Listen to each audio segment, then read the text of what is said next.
Right, let's talk about the state of international golf before 1927, when the first Ryder Cup happened. Basically, there wasn't any. National championships like the Open Championship and the US Open, the Open obviously founded in 1860.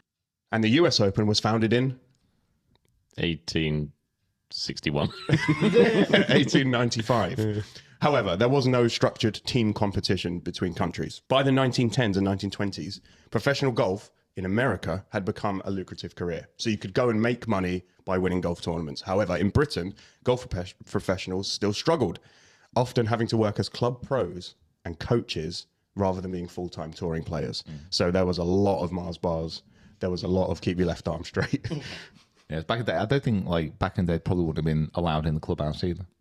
Really? As pros, yeah. Yeah, because you're an employee. And tournaments were a big thing, but the biggest thing back then was money matches.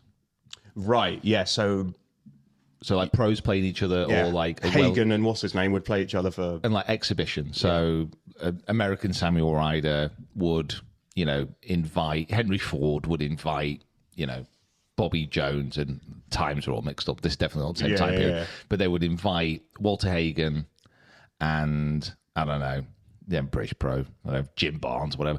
They'd come over, they'd play a money match as an exhibition, as a club, and then the winner would take off. So, when you were sort of doing that story that Walter Hagen would eat like caviar and Prosecco outside the Prince's Clubhouse, that's because he wasn't allowed... He wasn't allowed in the clubhouse. Because he was a pro.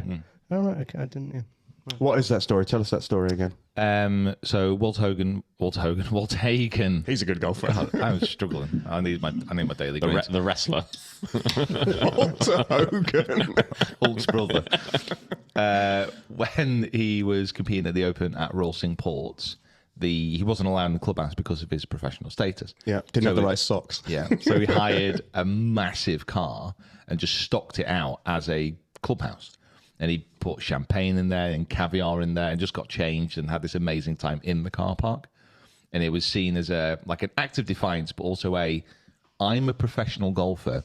This is how I live. Yeah. Would you rather be in there with those guys? Or would you rather be out here with me? Yeah, pop. Yeah. And it was seen as one of those things and Walt Hagen in his career was a professional who elevated the position of being a professional to the point where it started to become an acceptable career, acceptable venture. Got you. So we're skipping ahead slightly, but in 1921, the first unofficial international matches happened, right? Glen Eagles in Scotland, a group of top US professionals, including Walter Hagen and Jock Hutchinson, played a team of British professionals. This event, organised by the Times newspaper, was a friendly match designed to test the test of British strength against American players in the lead up to the Open. The British team won. Oh, wow. Kind of makes sense. Congratulations. Yeah, well done. 1926, the year before the first Ryder Cup, at Wentworth.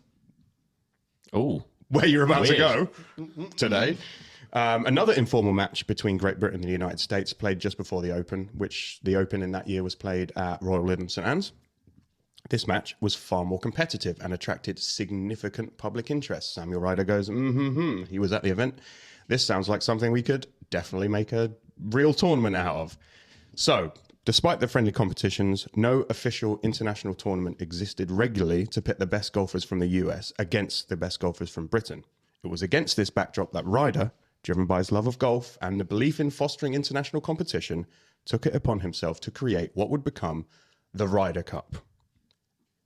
Naming a tournament after yourself, how do we feel about that?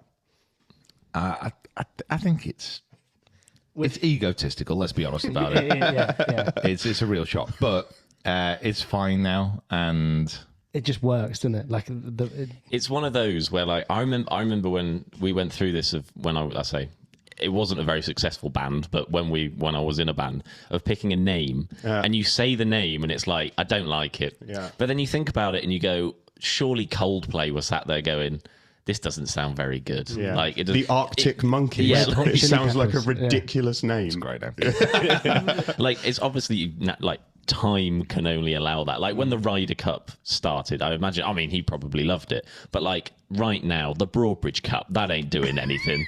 That's not a good name. Yeah. That's a mouthful. That's too many syllables in it. That's not working. But give it 50 years, who knows? Yeah. But also to, we don't know this, I don't believe, kind of from the research as well. It may be the fact that he brought this all together and somebody else said, "Oh, You should. we should yours." call this the Ryder Cup." Yeah, yeah. So you don't know. I mean, we don't know. Sam Ryder, by the sounds of it, sounds like a pretty legendary guy. So. Well, yeah. It sounds like he doesn't sleep. Yeah, Like, he's doing everything. just busy dominating Yeah. the seed industry. Bam, golf. Bam, Mayor. So all those little man, packets he was yeah. selling. Good Lord. Anyway, Ryder decided to put his money where his passion was. He commissioned the creation of the now famous gold Ryder Cup trophy, standing 17 inches tall and weighing around 4 pounds. Featuring a golfer on top, widely believed, Kieran, to be modelled after British professional Abe Mitchell. Abe Mitchell. Yeah.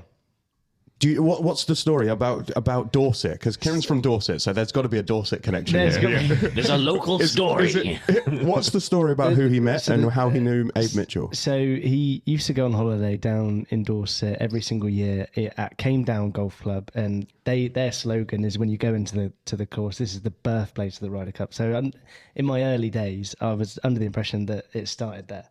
And then as you do a little bit more research, he basically was asking the local pro there, Whitcomb, I believe his name was, surname, and just saying, like, can you, do you play any of the big tournaments? Do you play in the Open Championship, all this sort of stuff? And he said, no, I can't do it because it would cost me money to go and go to the events.